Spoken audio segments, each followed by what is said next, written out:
तो आज क्या लेकर के आज आए स्वामी अपने जी हम बात पिटारे में? करेंगे ऑरोग्रिड के बारे में, और ये देखेंगे स्वामी जी कि ऑरोग्रिड कैसे ब्लड कैंसर को कंट्रोल कर सकता है, और दैट टू स्वामी जी ऐसा वाला ब्लड कैंसर जिसको कंट्रोल करना लगभग नामुमकिन है, ट्रिपल नेगेटिव ब्रेस्ट कैंसर। कल ही मेरे पास एक बहुत बड़े आदमी का फोन आया जी, बोले जी अब तो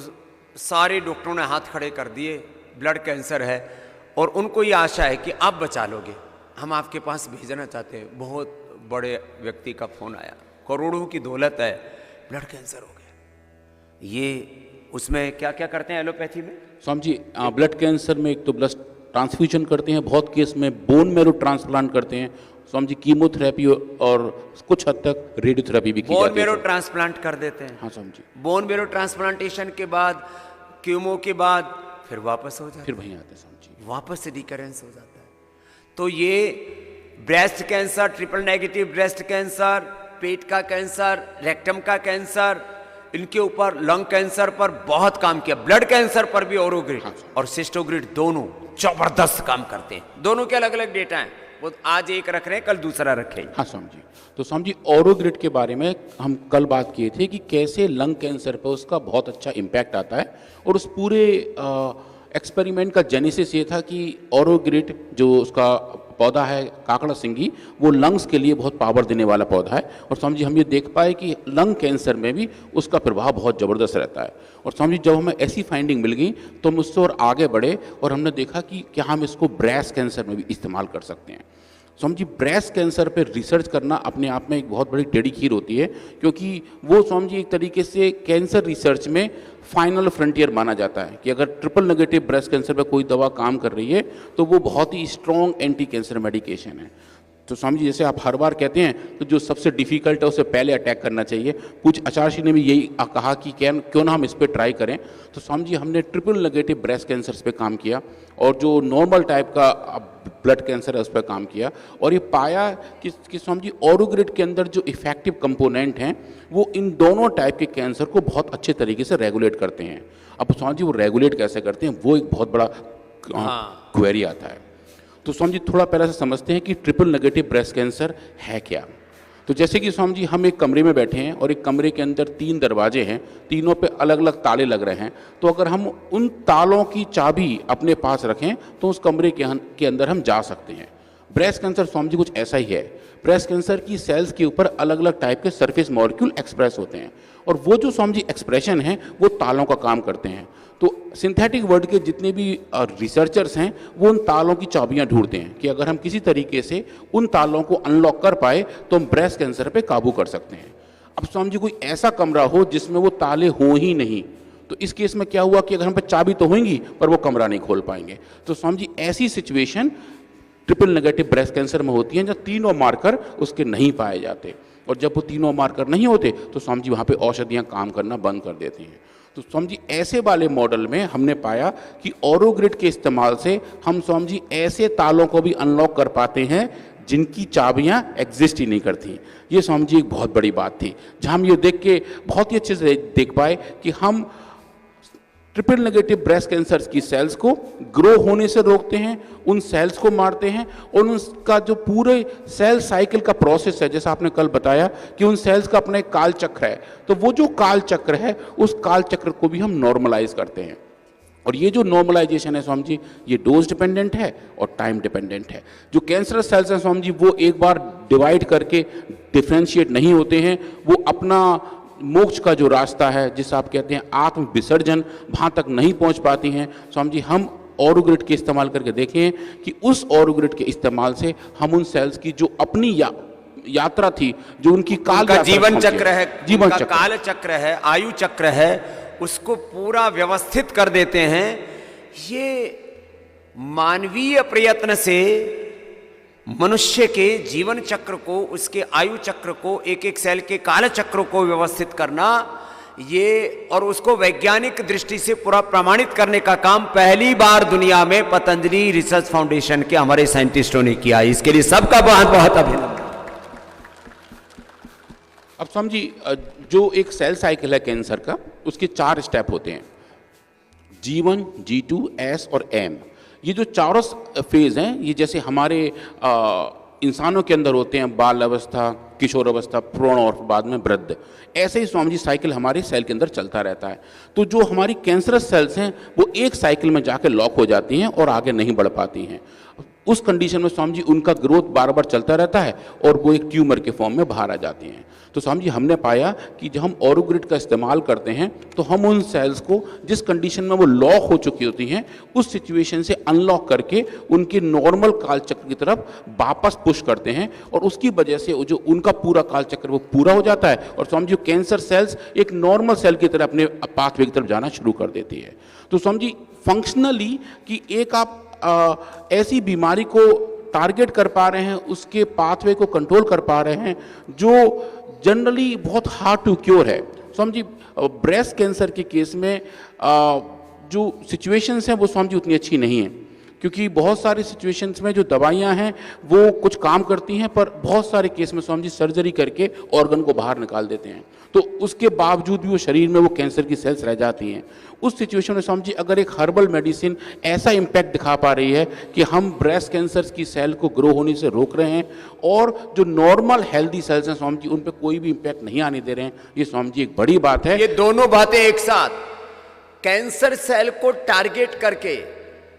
आपको 2-3 दिनों में अलग अलग डेटा दिखाएंगे, चाहे ब्लड कैंसर है, चाहे ब्रेस्ट कैंसर है, चाहे लंग कैंसर है। टारगेटेड मेडिसिन बहुत, और टारगेटेड कीमो विशेष करके कैंसर पेशेंट्स में, कि जो जहां बीमारी है वहीं जाके दवा काम करेगी, हेल्दी सेल को खराब ना करे। ऐसा एलोपैथी में पूरी तरह से तो संभव नहीं है, वहां टारगेटेड कीमो आदि है लेकिन वो शरीर में कॉम्प्लिकेशंस करते ही हैं। आयुर्वेद में टारगेटेड मेडिसिन पहली बार पतंजलि ने बनाया, ये भी बहुत बड़ी बात है, टारगेटेड मेडिसिन। और उसके अलावा शरीर को फायदा जरूर होगा लेकिन कोई भी हेल्दी सेल को नुकसान नहीं होगा, कैंसर सेल मर जाएंगे, ये करके दिखाया। अब इससे ज्यादा और क्या प्रमाण चाहिए? स्वामी जी ये बहुत ही आपने एक अच्छा वाला मुद्दा बताया कि जो टारगेटेड मेडिसिन है, सिंथेटिक वर्ड में उसको स्वामी जी पर्सनलाइज मेडिसिन के नाम पे भी जाना जा रहा है और ये कहा जा रहा है कि एक स्पेसिफिक बीमारी के हिसाब से वो क्यूर को डिफाइन किया जा रहा है। स्वामी जी सिंथेटिक वर्ड में जो काम किया जा रहा है उसको हम आयुर्वेदिक फील्ड में भी दिखा पा रहे हैं कि ये जो औषधियाँ हैं ये औषधियाँ अच्छे तरीके से सिस्टम को नॉर्मलाइज करती हैं और साथ साथ हमारे शरीर को ये पावर देती हैं कि हम उनको आराम से उनके ऊपर जीत पाएँ और हमारा शरीर नॉर्मलाइज तरीके से फंक्शनल कर पाए। अब कैंसर के फील्ड में नॉर्मलाइजेशन एक अपने आप में बहुत बड़ा ट्रिक है और वो कर पाना एक बहुत बड़ा चैलेंज रहा है और पिछले 5 साल से पतंजलि रिसर्च फाउंडेशन के वैज्ञानिक आज तक इसी पे काम कर रहे हैं कि कैसे हम अलग अलग कैंसर पे काबू कर पाएं और कुछ केसेस में जो कैंसर के एडवर्स इफेक्ट हैं उन पे काबू कर पाएं। जो दूसरी बात आज मैं कहना चाह रहा हूं कि जो सिंथेटिक वर्ड की कैंसर की दवाइयां हैं उन सब के अपने एडवर्स इफेक्ट हैं, पर चूंकि वो कैंसर को ट्रीट करने में काम आते हैं तो इसलिए उनके एडवर्स इफेक्ट के साथ उन्हें जिया जाता है। तो जो एक बड़ी दवा है कैंसर की जिसका नाम है सिस्प्लेटिन, जो कैंसर के लगभग हर एक दूसरे रोगी को दी जाती है, उसका एक बहुत बड़ा एडवर्स इफेक्ट साध्वी जी किडनी के ऊपर होता है जिसको हम रीनोटॉक्सिटी कहते हैं। तो वो जो किडनी के इम्पैक्ट हैं उन किडनी के इम्पैक्ट पे अगर हम कोई औषधि देख पाएँ जो एक कैंसर की दवा की साइड इफेक्ट को कम करके कैंसर की दवा के अपने नॉर्मल इफेक्ट को मेंटेन कर पाए, वो भी एक बड़ी बात होती है। और ये मुझे बताते हुए बहुत हर्ष और गर्व है कि पतंजलि रिसर्च फाउंडेशन के वैज्ञानिकों ने पाया कि जो हमारी एक औषधि है रीनोग्रिट, वो रीनोग्रिट औषधि इन कैंसर की दवाओं के साइड इफेक्ट को नलीफाई करती है। मतलब कि जो किडनी के जो डैमेजेस हैं हम उन डैमेज को उन सब डैमेज को बहन जी कंट्रोल कर पा रहे थे। और ये एक ऐसी फाइंडिंग थी कि ऐसे रोगी जो कैंसर की सिंथेटिक वर्ड की दवा खा रहे हैं और जिनको एडवर्स इफेक्ट की वजह से वो दवा लेने से रोकना पड़ जाता है, अब वो अपना पूरा ट्रीटमेंट प्रोटोकॉल कर पा रहे हैं और वो जो प्रोटोकॉल है वो उनको एक सेफ ट्रीटमेंट तरीके से आगे बढ़ सकता है। और ये सब काम हम टाटा मेमोरियल हॉस्पिटल मुंबई के साथ मिलकर कर रहे हैं। वहाँ कुछ हमारे ट्रायल्स ऑन प्रोसेस हैं, चाहे ऐसे रोगी जिनको सिस्प्लेटिन दिया जा रहा है उसके साथ साथ हम उन्हें रीनोग्रिट भी दे रहे हैं और ये देखने का प्रयास कर रहे हैं कि रीनोग्रिट किस तरीके से उनकी किडनी को सेव कर सकता है जब उनके ऊपर किसी दवा का एडवर्स इफेक्ट आ रहा हो।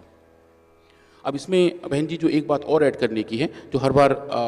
स्वामी जी कहते हैं कि ये ऐसा कहा जाता है कि आयुर्वेद की दवाइयों के साइड इफ़ेक्ट होते हैं, उनकी वजह से किडनी और लीवर खराब होते हैं। ये जो स्पेसिफिक फाइंडिंग है जो मैं अभी बता रहा हूँ कि सिस्प्लेटिन की वजह से जो किडनी खराब हो रही होती है, उस केस में हमने साध्वी जी पहली बार ये देखा कि आयुर्वेदिक औषधि का इस्तेमाल करके उस खराब हुई किडनी को हम ठीक कर पा रहे हैं। तो ये बिल्कुल जो अलग अलग तरीके के थॉट प्रोसेस हैं उससे वापस आने की एक तैयारी है, और हम ये देख पा रहे हैं कि जो हमारी औषधियाँ हैं वो किडनी को सेव करती हैं, लिवर को सेव करती हैं, हार्ट को सेव करती हैं, लंग्स को सेव करती हैं, और ब्रेन तक उनकी अच्छी वाली एक्टिविटी देखने को मिलती है।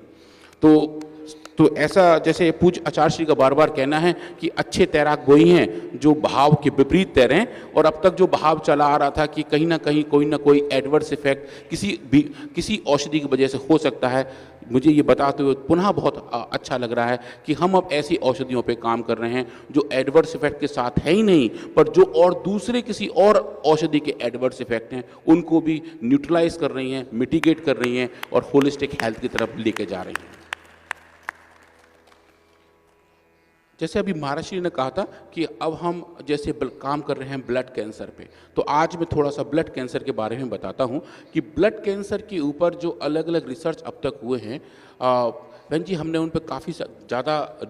पढ़ा, समझने का प्रयास किया कि गैप कहाँ कहाँ हैं, क्यों कौन सी बहुत सारी दवाइयाँ ब्लड कैंसर में काम नहीं कर पा रही हैं। और हमने देखा जो हमारी नई मेडिसिन थी सिस्टोग्रिड और सिस्टोग्रिड डायमंड, क्या ये ब्लड कैंसर को रिवर्स कर सकती हैं या उनके प्रोसेस को कंट्रोल कर सकती हैं। और हमने ये पाया कि सिस्टोग्रिड डायमंड, जिसके बारे में कल मैं थोड़ा डिटेल में बताऊंगा कि किस तरीके से ब्लड कैंसर के जेनेसिस को कंट्रोल कर सकती है। ब्लड कैंसर बहन जी एक ऐसी बीमारी है जो हमारे बोन मैरो के अंदर, जहाँ नया नया खून बनता है, जो खून बनाने की फैक्ट्री है, वहाँ पे कुछ दिक्कत होने की वजह से अलग अलग टाइप के सेल्स बनने शुरू हो जाते हैं, और जो सेल्स बनते हैं वो अच्छे से डिफ्रेंशिएट नहीं हो पाते। तो हमने पाया कि सिस्टोग्रिड डायमंड का इस्तेमाल करके हम उन फैक्ट्रियों पे जाके उस पूरे प्रोसेस को रेगुलेट कर पा रहे थे। हमने पाया कि जो सेल्स बड़े तरीके से एक जो WBCs होते हैं, जो ज़्यादा बड़े मात्रा में बन जाते हैं, हम उनके पूरे प्रोसेस को, उनके जेनेसिस के प्रोसेस को डोज डिपेंडेंट तरीके से कंट्रोल कर पा रहे थे, और जो पूरा कन्वर्जन था वो कन्वर्जन बहन जी बहुत ही अच्छे तरीके से हमें देखने को मिला।